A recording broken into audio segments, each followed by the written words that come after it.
So, hello, Father. Hello, Okay. daughter. So, please introduce yourself and how you're involved within the hip hop world. My name is Anthony Trito. I've loved hip hop since I was in the third grade and enjoyed being involved with it in every aspect of it. All the elements of hip hop I've been a part of. So, more so, like, what do you think is the most, like, prominent aspect in which you're divulged in hip hop? Like, DJ, breakdancing, because I know you've done it all, but what is one that you feel is most prominent when you speak about your love for hip hop? When I talk about my love for hip hop, the main thing that I can make reference to is going to be DJing. Okay. I've spent most of my love and passion for the entirety of my love of hip hop. Okay, cool. So, how long would you say you've been a DJ?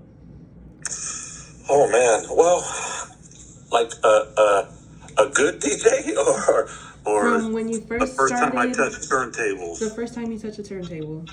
I would say maybe 13. Okay. So I was 13. My cousin Wally was married to DJ Magic Man, who was a prominent DJ here in California, in San Diego. And I saw him DJing, and I was just, oh my gosh. Yeah. And, I started wanting to touch the turntables and play with the music and the records and figure out how he made such great sounds coming out of a turntable. And then Philip, my brother Philip, he started having, a mixer and some turntables. And so I would play with his stuff. And then because growing up, I didn't have money for, expensive turntables and all that stuff, but I just loved it. And then a friend of mine, Johnny Jameson, he had two turntables and a mixer. So we would go to his house and they would all hang out and drink and do whatever while we were in high school, or junior high school actually. And I would go right into his room that he had where he had his music, and I would spend hours in there on his 1200s with a Gemini mixer that had a sampler on it, and I would just play to my heart's content. Okay. Cool. So, how did you learn? Did you just play around with it? Did someone help you? So at first, the few sessions I had that I would spend time with I guess Dale would be my step cousin or whatever through marriage. He would show me things to do, and how to control a beat, how to count a beat, how to catch the record of what you're looking for, and what point of the record you wanted to catch it at. Listening to different drum patterns or different snares or hi-hats, and the electric noise that you could use and transform scratch with. He was the first person to show me all of that. And then I took it from there, and as I went and got my stuff from either the swap meet or the thrift store, vinyl turntables that I could find. One was belt driven and one was an actual Technique turntable, but it was not a Technique 1200. But I was able to use that again with a mixer that I had from Radio Shack, which is way before your time, and advanced my love for it. So, and then I turned that into being able to make beats, and just being around people that were always into music and hip hop is something that I loved at that point in my life. Awesome. So those were like the personal questions I wanted to go over.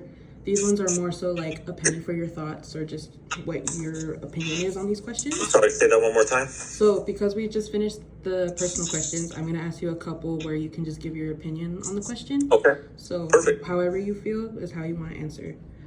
So in your opinion, how has hip hop made an impact on the current state of the world? I think that a lot of what's going on in the current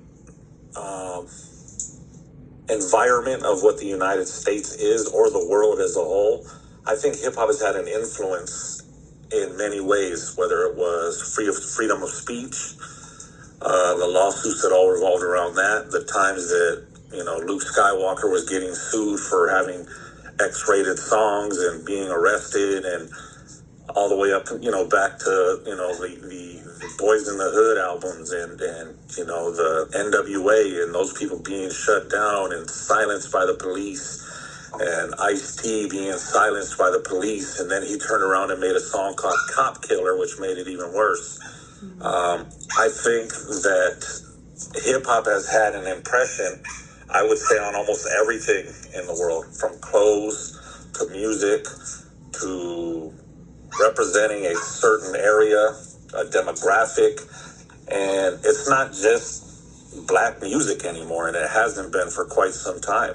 It's music that everybody, every ethnicity, every race, every background can feel and feel relatable and be able to completely understand what's being said and how to use it. I mean, at the end of the day, it breaks down to being nothing but poetry that is put to a beat.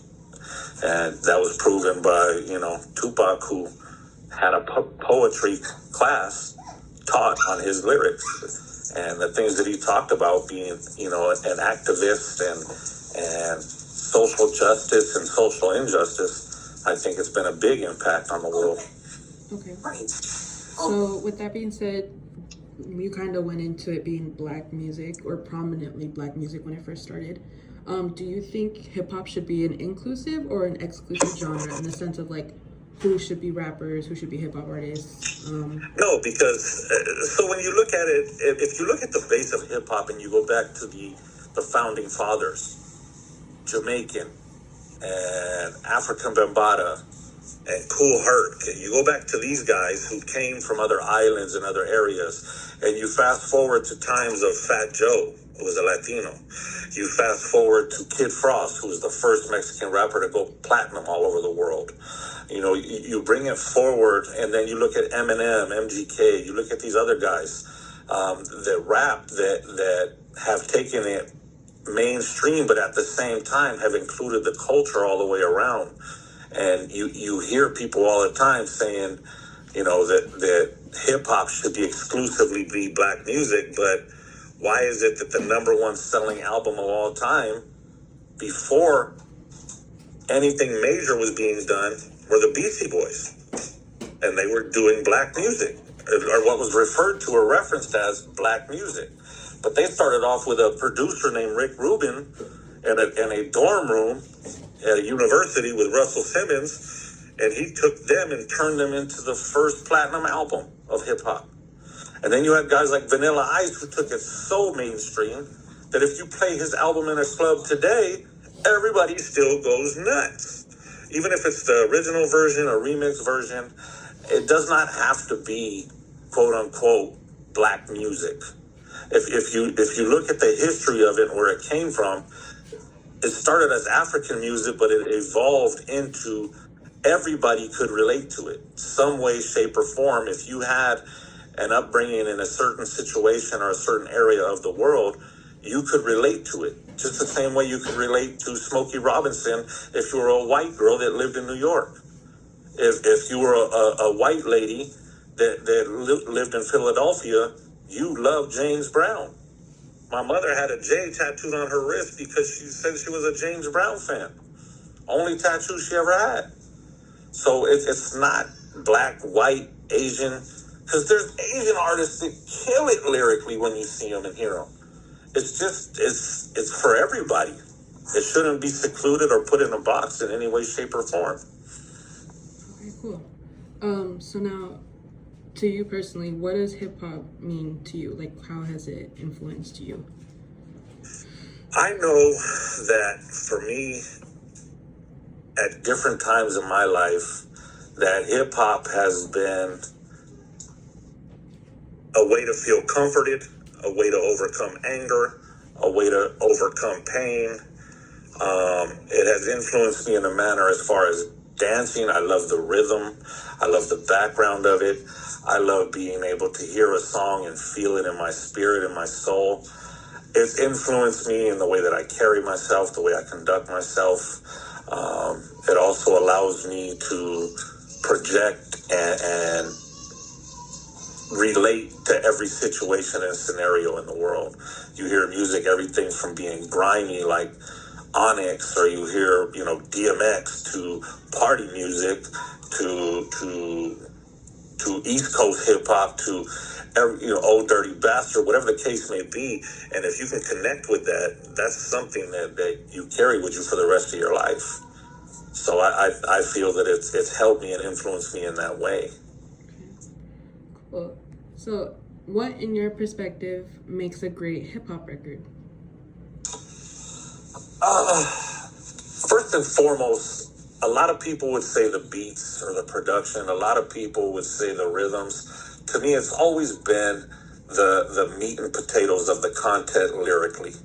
I want to hear some great writing, some great analogies. I want to hear some great punchlines in the song, in a verse within 16 bars, where you have to hear it 10 times and you catch something new every time you hear it. On top of that, what makes a great hip hop record is if you're going to have one that you can play from beginning to end, every song lyrically, every song organized, every song production, whether it's beats by Dre, pianos by Scott Storch, whether it is, from the old school cats like Eric B. and Rakim, whether it's from, if you're listening to even Jazzy Jeff as a producer, listening to the music, as long as the music and the lyrics hit hard, that makes an album great. Nice. Yeah, you've always been big on lyrics. It has to be. I mean, if the lyric is not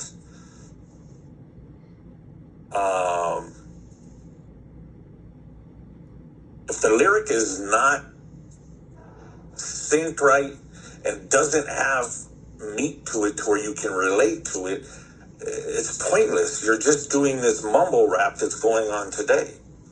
So, and great, that's their area, that's their field, that's their genre, whatever the case may be, whatever you want to call it.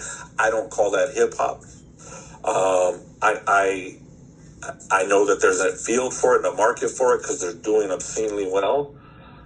And, kudos to them. But at the same time, true hip hop is not what's going on today, in my opinion. Okay. How did you discern that hip hop was the right genre for your artistic expression? Well, let's see. I grew up in a household where, my Uncle John was constantly playing Smokey Robinson. My mom was constantly listening to like Patti LaBelle, Anita Baker. You hear Little Anthony. Just things like that make you go, wow. And you hear that, and then those rhythms. If you listen to true hip hop, a lot of that musical infectious rhythm is in hip hop. And so I took that and took it from what I knew was from all, Motown and all of those old genres to, Berry Gordy, all these Hitsville USA music. And then you take those rhythms, those drums, those patterns, and you mix them in a different form, and you can add bass to that and harder rhythms to it. And that's what had me stuck. I used to listen to Def Leppard. I used to listen to, all these older groups, Ozzy Osbourne. I used to listen to a lot of this Pink Floyd, stuff like that. And that was great. Even from there, there's still a lot of like things and drum patterns and musical patterns that you can pull from that and put it to hip hop, and you're like, oh my gosh. It's funny. Me and your mom just finished watching, the Wu-Tang Forever series on Hulu.